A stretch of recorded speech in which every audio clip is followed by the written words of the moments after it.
अस्सलामुअलैकुम नाजरीन, आसिफ चांद यूट्यूब चैनल पर खुश आमदीद। एक बार फिर कुल्लूस उस्मान सीरीज के हवाले से इंतहाई दुरुस्त मालूमात के साथ हाजिर हुए हैं। जैसे कि क्या सीजन 2 बामसी बे का आखिरी सीजन है, क्या उस्मान बे यौलिक अरसलान के साथ इत्तेहाद करेंगे, क्या दुंदार बे बैलक की जंग में शहीद होगा, गेहातू उस्मान बे को क्या पेशकश करेगा, लेना और फ्लाइतुस के दरमियान क्या होगा, 38 किस्में सबसे अहम क्या होने वाला है। एक बार फिर हमारी वीडियो को अहम मालूमात के लिए आखिर तक देखना और बहुत सारे सवालात के जवाब लेना मत भूलिएगा। मगर इससे पहले आपसे गुजारिश है हमारे चैनल को सब्सक्राइब कर दें। सबसे पहले बामसी बे का किरदार निभाने वाले अदाकार नोर्टिम सोनिम्स के बारे में बात करते हैं, जो हाल ही में सबसे ज्यादा जेर बहस मौजुआत में से एक रहा है। तो क्या बामसी बे सीरीज को अलविदा कहेगा? हमारे प्यारे सब्सक्राइबर जो हमारी वीडियो को बाकायदगी से देखते हैं, उनको याद दिलाएं कि हमने सीजन के आगाज में ही इस मौजू पर अहम मालूमात दी थी कि सैलजान अतुन और बामसी बे का ये आखिरी सीजन हो सकता है। और इस बात की तस्दीक सैलजान अतुन का किरदार निभाने वाली अदाकारा ने अपने एक इंटरव्यू में कहा था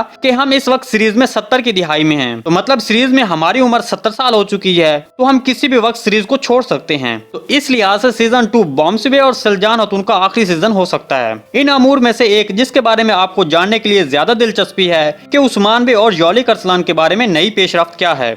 गेहातू का बहादुरी से मुकाबला करने वाले उस्मान बे एक बार फिर अहम मंसूबा बनाकर सबको हैरान कर देंगे। अब आप देखेंगे कि यौलिक अरसलान और उस्मान बे एक साथ काम करेंगे, क्योंकि हमने आपको पहले भी कहा था कि यौलिक अरसलान का किरदार गद्दार नहीं है और अनकरीब उस्मान बे का सबसे बड़ा हामी होगा। गेहातू जो हमेशा उस्मान बे की जहानत और ताकत की तारीफ करता है और उस्मान बे का इक्तदार को अपने इक्तदार में लेना चाहता है, हमारे ख्याल में गेहातू यहाँ उस्मान बे को हैरत की पेशकश करके सबको हैरत में डाल सकता है। इस सिलसिले का एक मसला और भी है कि काय कबीले में हुक्मरानी की जंग कौन जीतेगा। साउची उस्मान और दुंदार के मबैन ये अहम जदोजहद दिन ब दिन जहतों पर आने लगी है। इस हकीकत से साउची बे अब भाइयों का खून बहाने को तैयार है और दूसरी तरफ दुंदार बे इन दोनों भाइयों के मबैन मतलब साउची और उस्मान बे को एक दूसरे के खिलाफ करना चाहता है। तो इस तरह इससे तो साफ जाहिर होता है कि सूरत हाल बहुत संगीन है।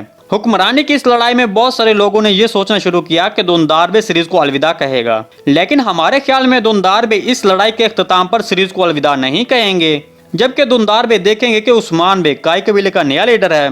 ताहम बाद में ये किरदार अपने गद्दार मंसूबों को जारी रखेगा और आखिर में इन सब का बुरा अंजाम भी पाएगा। दूसरी तरफ फ्लाइतुस को कबीले लाया गया है, तो हमें ये देखकर ताज्जुब नहीं होगा कि लेना फ्लाइतुस की मदद करे, क्योंकि हम इनके माजी के ताल्लुक के बारे में पहले ही जान चुके हैं। लेना और फ्लाइतुस जो कि हम जानते हैं कि इनके माबैन पहले से ही मोहब्बत की कहानी मौजूद है, तो ये दोनों हैरत अंगेज तौर पर एक दूसरे का साथ दे सकते हैं। इसके अलावा 30 किस्में होने वाले चंद अहम वाकयात, उस्मान और यौलिक अरसलान का इत्तेहाद, जैर कुदाई का मुसलमान होने की तरफ एक और इशारा और दूसरा अर्तुल गाजी का काय कबीले के नए सरदार मुंतखब करने में अहम किरदार, ये सब 38 किस्में दिखाया जा सकता है। जी तो नाज़रीन, अगर आपको सीजन 2 के हवाले से कोई भी कंफ्यूजन है तो आप कमेंट सेक्शन में कमेंट करके हमसे पूछ सकते हैं। आज की वीडियो बस यहीं तक थी, उम्मीद है आपको पसंद आई होगी। अगर हमारी वीडियो आप तक बर वक्त नहीं पहुंच रही तो बेल आइकॉन प्रेस कर लें ताकि हमारी वीडियो का नोटिफिकेशन आप तक बर वक्त पहुंचता रहे। वीडियो अच्छी लगी तो इसको लाइक, शेयर और चैनल को सब्सक्राइब करना मत भूलिएगा। मिलते हैं किसी नए वीडियो के साथ, तब तक के लिए अल्लाह हाफिज।